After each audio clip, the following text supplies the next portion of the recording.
Assalamualaikum warahmatullahi wabarakatuh. Hai teman-teman, selamat sore. Saya Isra Dan saya Fatma Aina. Nah, hari ini kan kita sedang berpuasa. Gimana puasa kalian? Semoga kuat ya sampai nanti maghrib. Oh iya, sebenarnya hari ini kita mau ngapain sih? Nah, hari ini kita akan ada acara talk show yang membahas tentang bagaimana cara dan tips agar kita tetap sehat saat puasa. Oh iya, nah jadi teman-teman, sekarang kita akan menemani waktu ngabuburit kalian kurang lebih 20 menit ke depannya. Benar sekali. Wah, itu ada teman kita, ayo kita samperin. Ayo.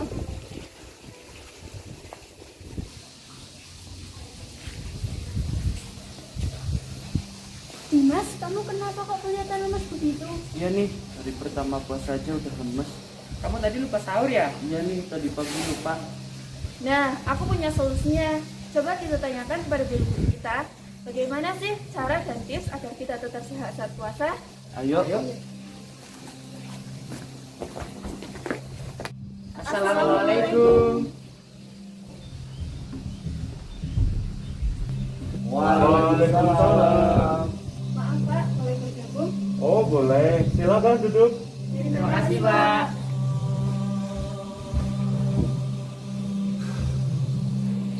Jadi begini, Pak. Tujuan kami ke sini akan menunjukkan beberapa hal kepada Bapak-bapak.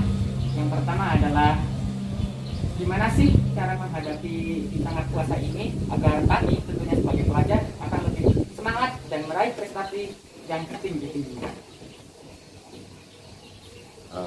Baik, sebelumnya saya ucapkan Assalamualaikum warahmatullahi wabarakatuh. Waalaikumsalam warahmatullahi wabarakatuh. Bapak Ibu, anak-anak sekalian, ini sebelum kami memberikan jawaban, alangkah baiknya perlu saya sampaikan berkaitan dengan ibadah puasa, bahwa kita sebagai umat Islam diwajibkan untuk melaksanakan ibadah puasa di bulan Ramadan. Dasarnya adalah firman Allah Subhanahu wa taala yang ada dalam Al-Qur'an surah Al-Baqarah ayat ini ayat yang sangat populer bahkan nanti di bulan Ramadan itu, di bulan Ramadan ini ayat itu akan dibaca, bahkan kita akan mendengar setiap saat bisa sampai ratusan kali, yaitu ya ayyuhalladzina amanu kutiba alaikumus syiyamu kama kutiba alal ladzina min qablikum la'allakum tattaqun. Hei orang-orang yang beriman, diwajibkan atas kamu berpuasa sebagaimana telah diwajibkan kepada orang-orang sebelumnya. Jadi umat-umat sebelum Muhammad itu juga dulu sudah diwajibkan untuk melaksanakan ibadah puasa. Artinya melaksanakan ibadah puasa itu tidak hanya menjadi kewajiban kita sebagai umat Islam, tapi umat-umat sebelum kita pun sudah diwajibkan untuk melaksanakan ibadah puasa. Nah, umat Islam melaksanakan ibadah puasa yang wajib itu hanya di bulan Ramadan. Sedangkan di bulan-bulan lain, di hari-hari yang lain, kalau mau melaksanakan ibadah puasa itu sifatnya sunnah. Nah, tiap kaum berbeda-beda. Kaumnya Nabi Isa, Nabi Musa, Nabi Ibrahim, semuanya juga diperintah untuk melaksanakan ibadah puasa, tapi tidak di bulan Ramadan. Nah, karena kita umat Islam bulan ini, saat ini kita memasuki bulan Ramadan, berarti kita wajib melaksanakan ibadah puasa. Nah, tujuan Allah memerintahkan kepada kita untuk melaksanakan ibadah puasa adalah agar kita menjadi orang-orang yang bertakwa. Adapun di luar itu kita ada manfaat yang lain, itu efek samping, tapi tujuan utamanya Allah memerintahkan kita berpuasa itu agar kita menjadi orang-orang yang bertakwa, la'allakum tattaqun. Nah, jadi dalam kesempatan ini saya mengucapkan selamat menunaikan ibadah puasa di bulan Ramadan tahun 1442 Hijriah yang bertepatan dengan tahun 2020. Semoga Allah memberikan kuasa lahir dan batin dan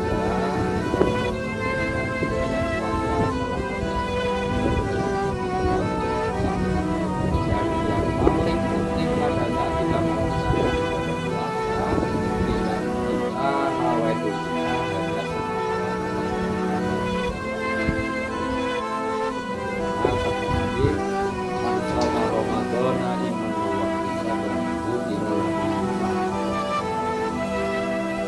siapa yang melaksanakan ibadah puasa hanya mengharapkan pahala dari Allah, ridho dari Allah, maka Allah jadi kita melaksanakan puasa bukan ingin sehat, melaksanakan puasa bukan karena ingin langsing. Bukan itu. Adapun nanti kita setelah berpuasa berat badan kita turun, itu efek dari kita melaksanakan ibadah puasa. Setelah kita puasa, pikiran kita, pribadi kita menjadi orang yang baik, ya sekali lagi kita melaksanakan ibadah puasa jangan mengharapkan yang lain kecuali kita hanya mengharapkan ridho dan pahala dari Allah Subhanahu wa taala. Insyaallah kalau kita melaksanakan ibadah puasa seperti itu, maka tujuan Allah memberikan perintah agar kita puasa biar menjadi orang yang bertakwa pasti akan tercapai. Tapi kalau kita niat kita puasa bareng-bareng, mumpung ini puasa kita bareng-bareng, biar apa? Biar berat badan turun, biar kita jadi sehat, ya nanti kita dapatnya yaitu sementara menjadi golongan orang yang bertakwa, nanti kita hindari. Jadi seperti itu, semoga kita diberi kesehatan selama menjalankan ibadah puasa. Sebagaimana sabda Nabi, sumu tahfisu, berpuasalah agar kamu sehat. Nah, masalah kenapa bisa menjadi sehat itu bukan kapasitas kami memberikan penjelasan, tapi referensi yang ada dari ahli medis, dari dokter menunjukkan bahwa ternyata ibadah puasa itu atau orang melakukan puasa itu bisa membuat orang menjadi sehat. Nah, ini menurut Bapak Kedokteran Dunia, ya. Tahu nggak Bapak Kedokteran Dunia siapa? Avesina kan Pak? Betul, namanya Avesina. Tapi nama Avesina itu nama di barat orang-orang Eropa, padahal sebetulnya nama aslinya adalah Ibnu Sina. Itu tokoh intelektual Muslim yang menekuni di bidang kedokteran, sehingga karena jasa-jasanya, pemikirannya akhirnya dijuluki sebagai Bapak Kedokteran Dunia. Nah, berkaitan dengan puasa, Ibnu Sina sebagai Bapak Kedokteran Dunia pada saat itu setiap kali pasien yang datang kepada beliau diminta untuk melaksanakan puasa terlebih dahulu. Nah, disinilah garis benang merah antara ibadah puasa dengan kesehatan. Bahkan Nabi sendiri bersabda, sumu tahfisu, berpuasalah kamu biar sehat. Nah, insya Allah dengan kita melaksanakan ibadah puasa kita akan menjadi lebih sehat. Tapi menjadi lebih sehat itu bukan tujuan kita, tapi tujuan kita adalah mengharapkan ridho dari Allah Subhanahu wa taala, sehingga perintah puasa agar kita menjadi orang yang bertakwa biar tercapai. Seperti itu. Baik, terima kasih Pak atas penjelasannya. Oh iya Pak, ini teman saya Dimas. Katanya tadi sakit perut karena lupa sahur. Jadi gimana sih Pak tips agar tetap sehat saat puasa? Oke, terima kasih, pertanyaan yang sangat baik, karena itu dialami oleh beberapa anak-anak yang menjalankan ibadah puasa. Paling tidak ada beberapa hal yang bisa kamu laksanakan agar tetap sehat selama berpuasa. Yang pertama, ketika kalian mau berpuasa harus melaksanakan namanya makan sahur. Itu sebagaimana sabda dari Rasulullah Shallallahu Alaihi Wasallam yang diriwayatkan oleh Anas, yang artinya makan berpuasalah kalian, karena dalam makan sahur itu ada keberkahan. Nah, itu sudah disampaikan oleh Rasulullah, tentunya memiliki keberkahan yang sangat banyak. Oleh karena itu, sekali lagi saya ingatkan, ketika mau berpuasa jangan sampai lupa tidak makan sahur. Yang kedua, istirahat yang cukup, karena pada saat kita berpuasa itu otomatis nutrisi yang ada di dalam makan puasa itu akan menimbulkan kalian sehat. Meskipun demikian, jangan sampai tidur terus dengan alasan ada kiai yang mengatakan bahwa tidurnya orang berpuasa itu ibadah. Ya, tidak seperti itu. Meskipun kalian istirahat, itu tetap dalam porsi yang sesuai. Yang berikutnya, agar kalian tetap sehat selama berpuasa, tetap melaksanakan olahraga. Tentunya bukan olahraga yang berat, olahraga yang ringan. Kalau kamu biasa bersepeda, ya silakan, santai saja sepeda, tapi jangan diforsir. Kalau dirasa sudah merasa terengah-engah nafasnya, ya berhenti dulu, istirahat. Selain bersepeda, mungkin biasa melaksanakan jogging, jalan santai, ya laksanakan saja. Asalkan kamu dalam porsi yang seimbang, insya Allah kamu meskipun olahraga dalam berpuasa itu tetap bisa sehat. Kemudian yang berikutnya, ini yang paling penting ya. Biasanya orang yang berpuasa, anak-anak apalagi, namanya berbuka itu sesuatu yang sangat ditunggu-tunggu. Ya, masih ingat ya? Biasanya kalau kamu kemana, kemudian ada jajan pasti dikumpulkan. Kemudian ke kebun ada buah-buahan, ambil dipetik dengan alasan lah ini untuk buka puasa. Setelah hampir mau berpuasa, makanan banyak sekali nih. Ibu sudah menyiapkan segala hal, ada kolak, kemudian ada nasi dengan menu yang istimewa ya. Biasanya ada ingkung yang besar. Nah, awas, meskipun kamu sudah menahan lapar demikian lama, begitu tong bleng. Apa itu tong bleng? Kalau dulu di desa itu mau masuk waktu berbuka, terus menabuh kentong, tong, kemudian bleng itu artinya nabuh beduk. Nah itu diistilahkan tong bleng. Kamu apakah langsung ambil makanan? Ya kan? Kamu berdoa dulu kan? Ada tuntunan berdoa ketika berbuka puasa. Siapa yang masih ingat doa berbuka puasa seperti apa?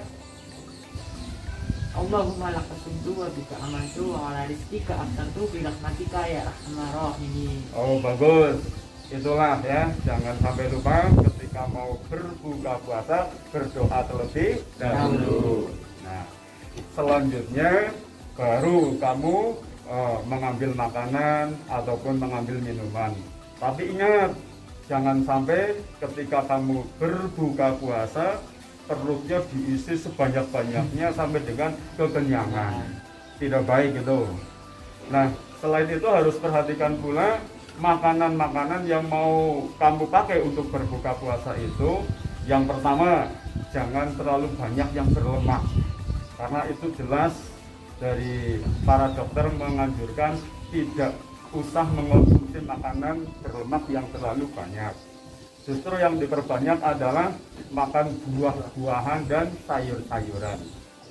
Selain itu, minumnya juga harus diperhatikan. Meskipun kamu berpuasa, apalagi dalam kondisi siang, biasanya tidur-tiduran, meskipun tadi sudah saya sampaikan, jangan terlalu tidurnya terlalu banyak. Nah, minumannya harus cukup 6-8 gelas. Ya tinggal kamu atur. Yang namanya berpuasa kan boleh makan sejak maghrib sampai dengan masuk waktu subuh ya. Selama dari maghrib sampai subuh itu usahakan dihitung saya minum sudah berapa gelas? Nah, itu antara 6 sampai 8 gelas. Insya Allah ketika kamu berpuasa dengan makanan nutrisi yang seimbang, insya Allah dalam berpuasanya akan tetap sehat. Baik, terima kasih Pak atas penjelasannya. Sama-sama. Oh ya Pak, saya boleh bertanya? Boleh. Apa sih manfaat puasa itu? Seringkali kita menjumpai munculnya penyakit-penyakit yang menimpa banyak manusia. Lebih-lebih di masa modern sekarang ini banyak disebabkan oleh keresahan, kegelisahan, ketegangan jiwa, stres berat akibat memikirkan kebanggaan duniawi, dan yang lainnya juga berakibat dari pola makan yang tidak baik dan tidak benar, apalagi makan dan minum yang berlebih-lebihan. Keresahan, kegelisahan, ketegangan jiwa, stres berat akan menyebabkan saraf menjadi tegang, kemudian mempengaruhi saraf-saraf lambung juga, seringkali menyebabkan sulitnya pencernaan, luka lambung atau MA, denyut jantung tidak normal, susah tidur, dan pusing-pusing. Menurut ilmu kedokteran terbukti bahwa makan dan minum yang berlebihan bisa membahayakan lambung, menghancurkan hati, memberatkan kerja jantung, menyebabkan mengeraskan pembuluh darah, sesak dada, naiknya tekanan darah, dan kencing manis. Sehubung dengan hal ini, Allah Subhanahu wa Ta'ala sudah mengingatkan waqulu washribu wala tusrifu, yang artinya makan dan minumlah dan jangan berlebih-lebihan. Ini Quran surat Al-A'raf ayat 31. Dan beliau Rasulullah SAW juga bersabda bahwa perut itu gudangnya penyakit. Hadis ini diriwayatkan oleh Muslim. Agaknya tidak ada cara pencegahan dan pengobatan atas penyakit-penyakit tersebut kecuali dengan tidak makan dan minum yang berlebihan, yakni dengan membatasi nafsu makan atau diet. Yang lebih baik tentunya adalah dengan berpuasa. Puasa Ramadan menjadi hal yang sangat penting dipahami manfaatnya, apalagi jika dilakukan secara ikhlas ya, dan disertai kepercayaan dan pengetahuan yang memadai tentang manfaat pelaksanaan puasa bagi kesehatan tubuh, khususnya dalam metabolisme. Apa itu metabolisme? Metabolisme adalah merubah makanan dan minuman untuk menjadi energi. Dan apa itu endorfin? Endorfin adalah hormon untuk pengendalian dan pengaturan metabolisme. Nah, puasa mampu meningkatkan derajat kesehatan seperti penyakit MA, tekanan darah tinggi, dan kadar gula darah akan lebih terkontrol. Selain itu, ada beberapa manfaat lain dari puasa untuk kesehatan, yaitu mendorong terjadinya pergantian sel-sel tubuh seperti 1. Membantu menurunkan tekanan darah bagi yang menderita tekanan darah tinggi, berat badan juga menurun. Yang kedua, dispepsia atau MA, fungsional kebanyakan akan lebih membaik berkat puasa. Dan yang terakhir, penyakit kulit khususnya jamur akan lebih cepat membaik. Baik, terima kasih Bapak-Bapak atas informasinya berkaitan dengan puasa. Semoga kami dan siswa-siswa lainnya akan lebih semangat dan sehat saat berpuasa nanti dan tetap istiqomah. Amin.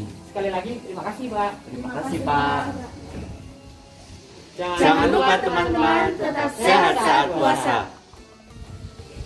SMA Negeri 1 Karangkobar Beramal, berprestasi, agamis, dan amal lingkungannya. Terima kasih.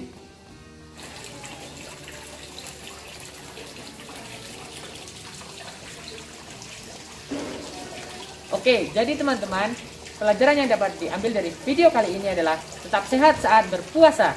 Semoga teman-teman semua dapat menjalankan tips yang diberikan oleh Bapak Guru dan tetap istiqomah.